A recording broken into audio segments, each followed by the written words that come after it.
Welcome to September's meeting of the Homewood Board of Zoning Adjustments. Can we have our roll call, Fred? You may. All right. Mr. Gear. Here. Mr. Roberts. Mr. Johnson. Mr. Perkle. Here. Mr. Alsabrook. Here. Ms. Childs. Here. And Ms. Hand. Here.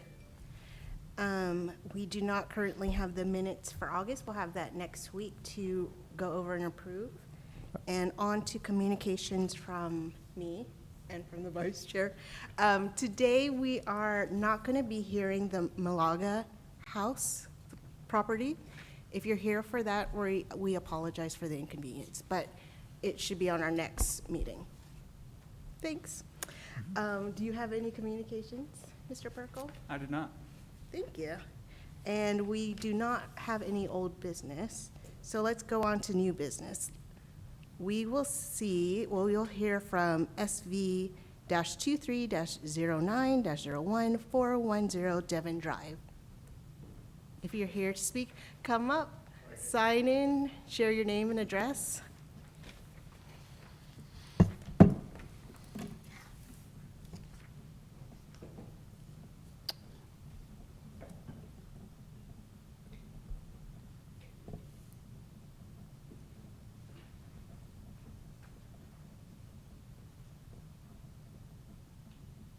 I'm writing Homewood, Alabama 35209, but I think y'all know that. My name is Jameson Hughes. My wife Nancy is here too. We live at 410 Devon Drive in Homewood. So we are here to ask for and request a variance for the 10-foot setback rule. Our entire house as it stands is within that, in violation of that 10-foot setback rule. Nancy and I moved to Homewood a couple of years ago, right before we had our first kid. We were in Asheville, North Carolina, and moved back to be close to family before our kid was born. Nancy's dad's in a wheelchair and couldn't get into our house in Asheville and can't travel very well, so we moved back to be close to them. And we're excited to find this house. Incredible neighborhood and house. He can get into the house itself, which is great. He can't access the outdoor space. So a couple of things have led to this porch that we're having to build. One, we had an inspection when we bought the house, obviously, and that inspector said the deck is failing and needs to be rebuilt. It's holding up part of the house. So we knew we had to do something. But two, Nancy's dad can't get down the driveway into the backyard to see our kid play easily, and definitely can't get back up the driveway without significant assistance. So we thought, if we're gonna rebuild the deck, let's rebuild a deck in a way that we can be outside with him and he can watch her play. So we had two structural engineers come out and look and help us design the new deck. It's a covered deck. Screened-in porch so everybody can be comfortable. And they both did drawings. Our friend Phil Anthor, who is here, is a graduate of Auburn Architecture School and did architectural drawings. We've secured contractor, slate bargainier, and I think that's it. We did, another piece of it is we did want to put a roof on it because the way that the water comes off of the existing roof structure towards the back of the house, it pours water into our house itself. So it sometimes gets into windows and doors and even under the garage door. So we're putting a roof in place with downspouts and gutters and all that kind of stuff to get the water into the existing in-ground drainage system that's already there. So we did reach out, obviously, to both our neighbors and make sure they're comfortable with this. One neighbor doesn't have much of an opinion, totally fine with it, but it's on a different part of the house than one he sees. The neighbors who are right next to where the deck would go are great friends of ours. They have 4 kids, so they couldn't be here tonight, but did text them and they're very excited, and we're gonna do some collaboration on landscaping once the deck is done. So that's our case. Wonderful, thanks for sharing. This is a public hearing, so we're going to open this up to anybody here who would like to speak on this. And it doesn't look like there is anybody, so we're going to close this part, the public portion part of this hearing, and open this up to questions from the board.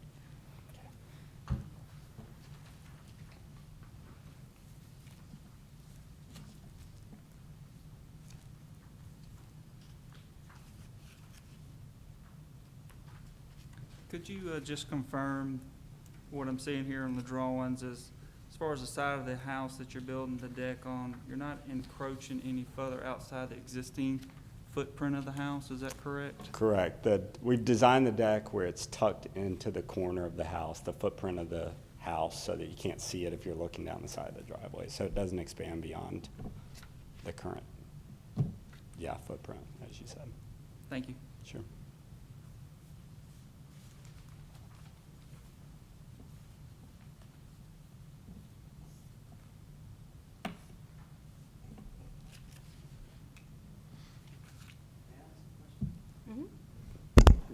Jamison, are you going to do anything under the deck? Or is it going to, you're still going to have the garage door and the concrete, all that's going to stay the same? We're actually going to break up the concrete and landscape. So put a down trench drain that feeds into, we have great downspout in-ground drainage system in the backyard, but the water doesn't make its way into the drainage. It comes into the basement instead. So we are going to kind of break up the concrete, probably do pea gravel or some kind of landscape, what do you call it? Tiles. Right. What do we call it? The flagstones. Yeah. And a trench drain right in front of the garage door to feed into the existing ground drains.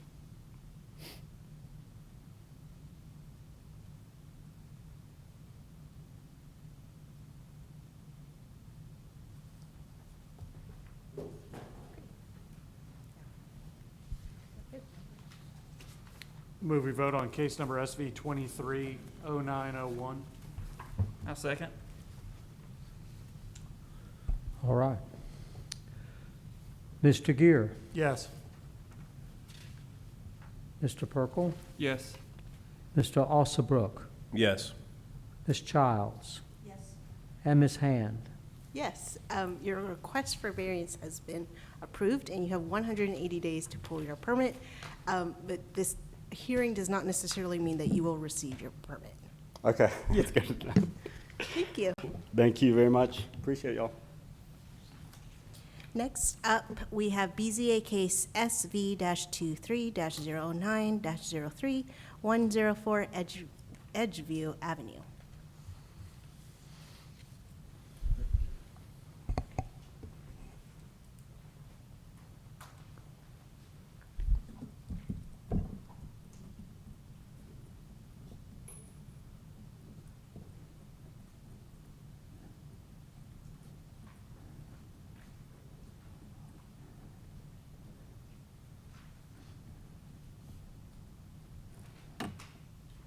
Hello, my name is Nicholas Bruno, and I'm at 104 Edgeview Avenue. And the reason for me being today is requesting for a variance for a proposed one-story bedroom addition off of the back of my house. So the whole house currently sits at about 9'4" off of that side setback, and the proposed addition would remain flush with the side of the house. So we would be sitting at about 8 inches over that setback. And the reason for this being is, one, by pushing it over, it would impede on an existing / original window in a bathroom of the house. And then the second reason being that just to keep it to remain flush with the house.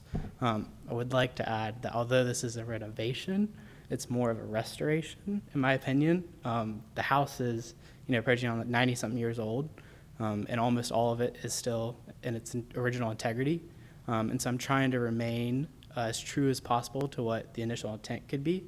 And so I would just like to keep that addition flush on the side. Yeah. Thank you. Yeah. This is a public hearing, so we're going to open this up to anybody who would like to comment on this from the public. And it looks like there is no one to speak on this, so we're going to close the public portion of this hearing and open it up to questions from the board.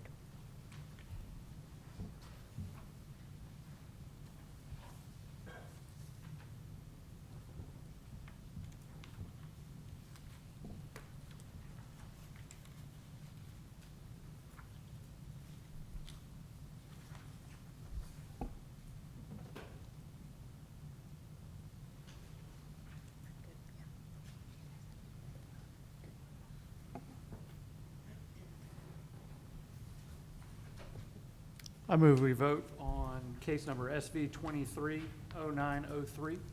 A second. All right. Ms. Childs? Yes. Mr. Alsobrook? Yes. Mr. Perkel? Yes. Mr. Gear? Yes. And Ms. Hand? Yes.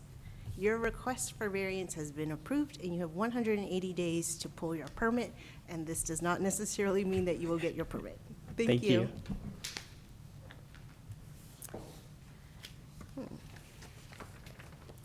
Next, we have BZA case SV-23-09-04, 740 Shades Creek Parkway.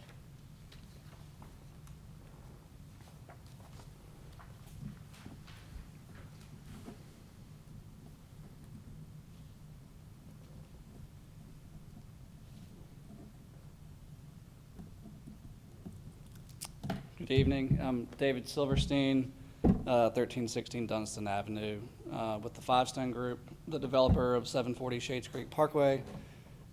Stood before a number of you all almost 3 years ago exactly to request a 8 parking space variance for our development, which is a 30,000 square foot office building on the Shades Creek Parkway.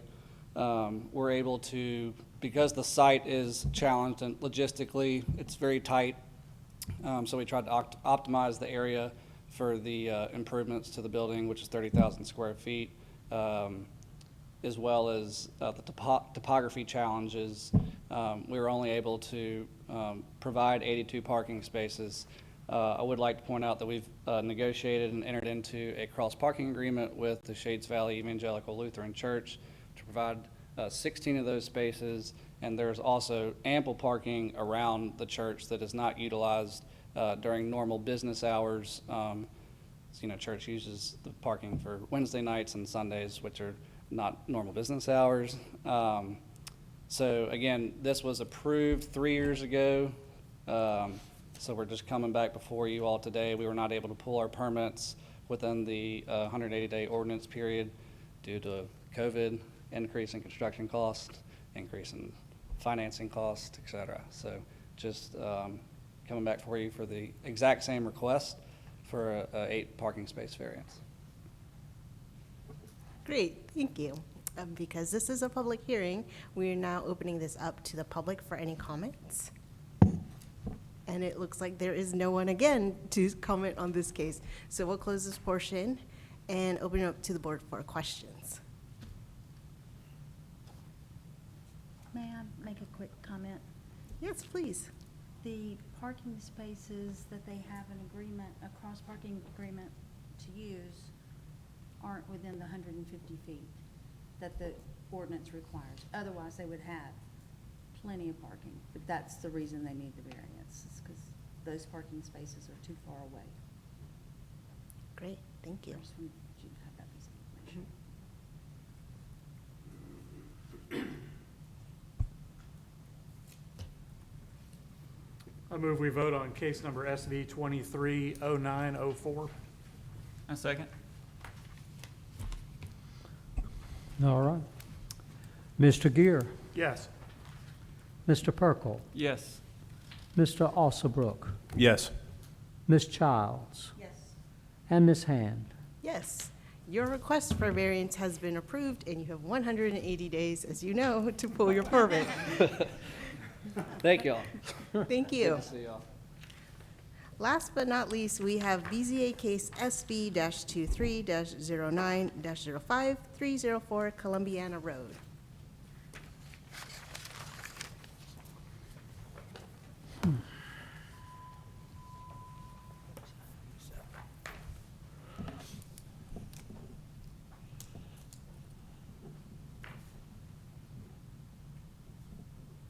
Hello and good evening, while he's doing the paperwork.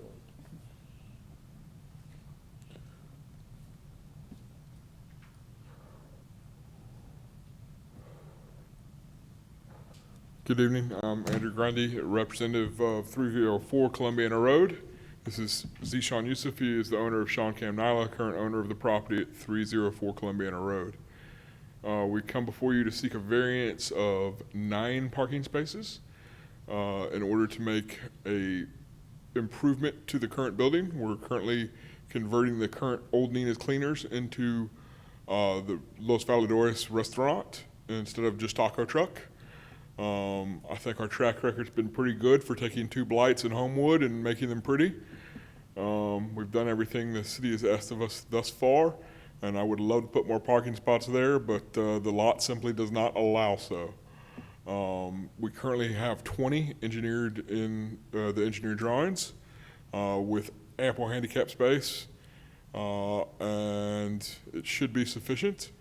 We're going to put in curb and wheel stops facing the Oxmoor side to prevent access there, and then also a curbed area between the middle so you have a clear in and out on the Columbiana side. So we're just asking for the 8-space variance and or 9 spaces, and that'd be great. Thanks. And just, we own the property next to it also, and the one next to it, so we can always share parking. That's what we're doing right now, so. Great, thank you. Again, this is a public hearing, so we will open this up to the public for any comments. And now we will close it, as it doesn't look like there's anyone here to comment. Do we have any questions from the board? I just one question. It's a sea of asphalt. Are there any plans to do landscaping on this lot? There is currently no allowable space to do landscaping. We had intended to put some bush cover between the wheel stops and Oxmoor. And we're also going to do the required landscaping underneath the sign.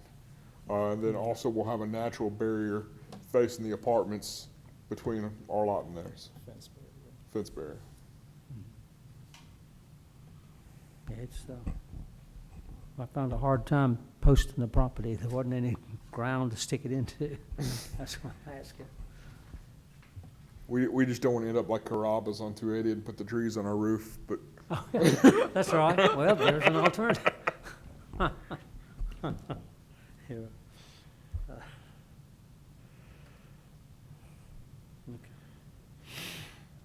I move we vote on case SV 230905.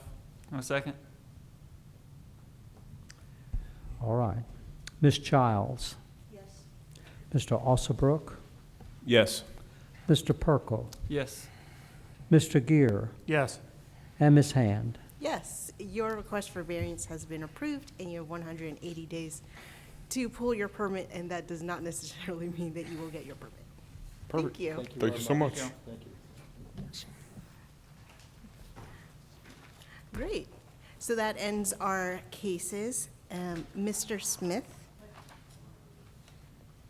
we have some communications from Kale. I'd also recommend the ceviche tostada. I had them last night. So I don't want to take up much time doing this, and this is not going to require a vote from you guys. But last time we had an ordinance change, we got to council and they said, has the BZA seen this yet? And I said, oh, I think I emailed it to them. And then they said, well, you need to go present it to them. So that's what I'm here to do. I'm going to briefly go over this. I did email it all out to you guys a couple weeks ago. So we're talking about a repeal and replace of the entire zoning ordinance. When I got here 2.5 years ago, there were some issues with it, and there have continued to be issues with it. Sherry finds everyday issues with it. So we started last September meeting with me, Sherry Wyatt, and stakeholders in the community who use this every day. So we got with William Siegel from Twin, Jared Bussey, who's an architect, Joe Ellis, who's an architect, and we met and Jennifer Andrus, who's on the Planning Commission and City Council, and we met about 4 or 5 times. And then in December, we had a whole list of changes that we wanted to make. And we realized that those changes were going to be too great for us to do upstairs. So we got with the RPC, the Regional Planning Commission, and brought them in and said, hey, we need to make these changes. And so that led to more changes. And then they kind of took it and ran with it, but we spent a lot of time with them over the summer and started in March. I think we had like 4 4-hour sessions with them. And so what I sent to you guys is the proposed ordinance. a couple of the, let me say this first, what this is not. We're not rezoning any properties. We're not changing any zoning classifications or adding any or deleting any of them. So all of that stuff stays the same. Or uses, that's right. But what we have done, we've added a lot of definitions. We've revised definitions. And actually, a lot of the definitions had already been incorporated into other ordinances that had been approved, but the definitions were pulled out and added to the definition section. It was just kind of a mess. So here, this is an example of that, exactly what she's talking about. So we had a problem with the tree and landscape ordinance.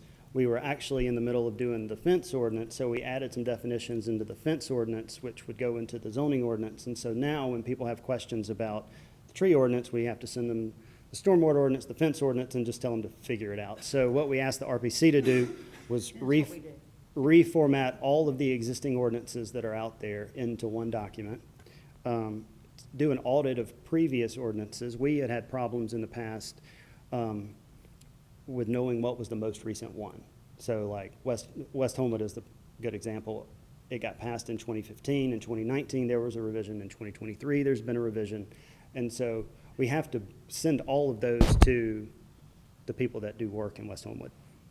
And we asked them to make a few revisions. The RPC, we asked to make a few revisions. I want to go over a couple of those. Like I said, we added definitions.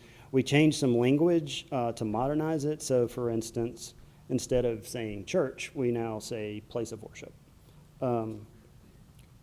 Off-street parking requirements were revised and right-sized where appropriate. I'll talk about that in a second. And then maximum lot coverage area requirements and impervious surface requirements were reduced for detached residential districts, mostly for stormwater. So right now, you can build up to 50% of your lot in what we call structures, right? And so structures, the definition of a structure, we consider to be sidewalks and driveways and things that aren't necessary, don't have a vertical element to it. That confuses a whole lot of folks. And it would confuse me if I didn't do it every day. So we're moving away from that, and we're going to impervious sort of language. So you'll be able to cover 45% of your site with impervious area, and 37% of your site can be the primary structure. So that's a change that's going to reduce the amount of impervious area that we can build on our NPD lots, and hopefully help with our stormwater problems. The parking, I can't remember since I've been here when we've had a commercial application come to BZA for a reduced parking variance request and not get it. So like we've approved every single one of them. And usually it's because our calculations are that if you have a 1,000 square foot building, you have to park for that entire facility. It doesn't take out common areas, restrooms, closets, elevator shaft, any of that stuff. So instead of a gross square foot area, we're going to go to a net floor area. And then the big one is for restaurants. So currently we require 20 parking spaces per 1,000 square feet of net floor area. Gross floor area. So we're going to reduce the amount in the building that's required for parking. And then we're going to bring the number down to 7, so from 20. So to give you some examples of where other folks are, Brentwood, Tennessee, Fairfax County, Virginia, Opelika, Alabama, Woodstock, they're all at 10. Woodstock's at 7. Auburn's at 6. Sandy Springs, Georgia's at 6. So we wanted to be about where it makes sense and what everybody else is doing. Birmingham's going to a maximum parking requirement, which is something totally different. But so they're actually going to require 0 parking spaces, and they're just going to tell the business owners to figure out how many parking spaces you need and build them like that. So those are the big changes that we are proposing. We've added some charts like the quantitative development criteria, we've made it easier to read, so we can send this sheet to somebody and say, if you're zoned this, then these are your requirements to build on the lot. I'm excited about it. I don't know how easy it's gonna be to get through the next few steps, but hopefully it'll be pretty easy. We've spent a lot of time on it. RPC spent a lot of time on it, so I feel good about it. Are there any questions? We're not worried about that. Right. Kel, are you requesting the board to be taking action at next month's meeting, or what's No, your timeframe? I don't think action's required unless. Or recommendations to the city Unless you council? think it would be, I think it would be helpful. I'm I not mean, sure it's the required. the intent is to solicit input from the board to the city council, is that? That's or it's just- right. I get, or an approval, I suppose. And maybe not tonight, because. No, not tonight, but I'm saying, Right. are you anticipating next once we- month doing Well, something else? once- We might want to see if anybody else wants to make any changes, and then maybe the meeting before there's a public hearing. I don't know, we'll just have to see, I guess. What do you want to do? So I don't think that action is required by you guys. Okay. But input would. Input would good. be helpful. Because I know that there were some comments when we were in the pre-meeting. So maybe email those comments to us and. That's right. Then we would be able to say we received comments from the BZA members and this is what And this is what they they. are. and Even if that- those comments are there, it's perfect. We've never seen a better zoning ordinance. Right, then that would be helpful also. But I mean, y'all see the problems with the zoning ordinance. That's variances is, that's a good way to see what needs to be changed. So maybe you could look at the areas where you see the most applications and see if it would be fixed.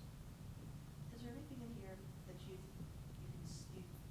predict will have negative responses from the public? The only thing I can think of would be the lot area. Yep. the houses. Everything else that you said, I can't imagine anybody having issues with, but there's some folks that'll probably be frustrated about that. Yep, so that's a good question. It doesn't And bother me, but I'm just saying, I can Yeah, imagine that's gonna. it's gonna be a big deal. And so one of the reasons why we started out with Twin and Jared Bussey, they seem to be the folks who do the majority of the work, and they come here the most, and they're probably the most familiar stakeholders with the zoning ordinance. So we wanted to get buy-in from them. So what we've done, we met with them about 2 months ago after the RPC had finished their stuff, and we all got back together and we said, these are the changes. And they said, we don't like this, we're confused about building height requirements and grade planes and the way you've defined these things. And we went back and we changed all of it based on those comments. So our hope is that once we get to the public hearing phase of it, if we can have folks that work in this the most sort of stand by us and say, Yeah, they're gonna be building these things for the people that are hiring them. that's right. Hold their hand and tell them, hey. Because, Yeah. we actually went over these numbers with them, these percentages with them, and they were okay with it. Mhm. I mean, I admit, I've not read all of it yet. Sure. But I know that in certain parts of Homewood in particular, and we ran into this in Colorado too, in old county areas, have smaller lots than Mhm. others, especially the older areas. And those folks oftentimes were hit with hardships with lot areas because there's just not a lot of space on lots. But, we sometimes were able to give them bonuses, additional area if they did something that made the city happy with their renovations and stuff like that. Yeah. Preserved a certain amount of the facade or, things like that to keep it within the character of neighborhoods. I mean, that was that was not a design review kind of thing, it was really just an old town kind of ordinance. Well, they would certainly be able to come to the BZA and ask for a variance on the lot coverage issue. And then at that But- point, you could proffer. Oh, and there was something, you had asked me a question, and about setbacks, and I said that they weren't changing, but they actually are. So, right, Yeah, so setbacks are currently, if your lot is 55 feet wide and greater, then it's 10 and 10. If it's less than 55, then it's 5 and 9. So we're going to go, so that's 14 total. We're going to go with any 14-foot setbacks on the side, but no less than 5 on one side. So you could go with a 7 and 7. So hopefully that'll clean up some of the existing non-conforming structures that are out there. You know, if there's a 54-foot wide lot and an existing house is 7 feet on both sides, then that's going to be It's a conforming. conforming house. But And there's where a lot now of it's that. not. But if they were like 2 feet and. no. Nope. Yeah, you can't do anything about it. Yeah. Yeah, so, okay, it's, I thought you said it's any combination of what? With a 5-foot minimum. 5 foot Oh, 5 foot minimum, okay. Yeah. Because that way you don't have to deal with, like, fires spreading. in building codes. That's and- right. And fire code and things like that, yeah. Yeah. Just curious, is anything about like, sustainability or green design incorporated into anything? No. We didn't add anything. We just basically took what was there and twisted it. Is there any plans in the future to do some sort of broad look at the ordinance and think about things like that? So not currently. We would love that. We're trying to get what we have currently sort of fixed. Right, yeah. And then, and so Sherry mentioned this, our next steps, if this goes through, like I hope it will, our next steps would be to look at the Wildwood area district and how we can improve sort of some of the zoning requirements that are up there. West Homewood uses, All the uses in Yeah. the non-residential Right. areas need to be revisited. yeah. But we're not, yeah, we didn't change any of that kind of stuff in here. Turf is allowed now, correct, in the backyard? In the rear yard, if there is a design submitted. Drainage, okay. Yep. Good job. I mean, there are some things that we have had to arm wrestle over. And some things are more important to me, and some things are more important to him, but we know we can't do everything. So, we're just doing all the stuff I want now, and his things are, I just nod and say yes. not at all. Anything else? All right, so send me comments, and then I guess next month we can just get a consensus, not necessarily a vote, but maybe like, we like this, you can move forward, or whatever you guys decide. Or, yeah.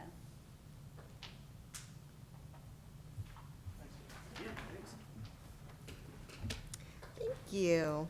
With that said, I will close this month's meeting of the BZA.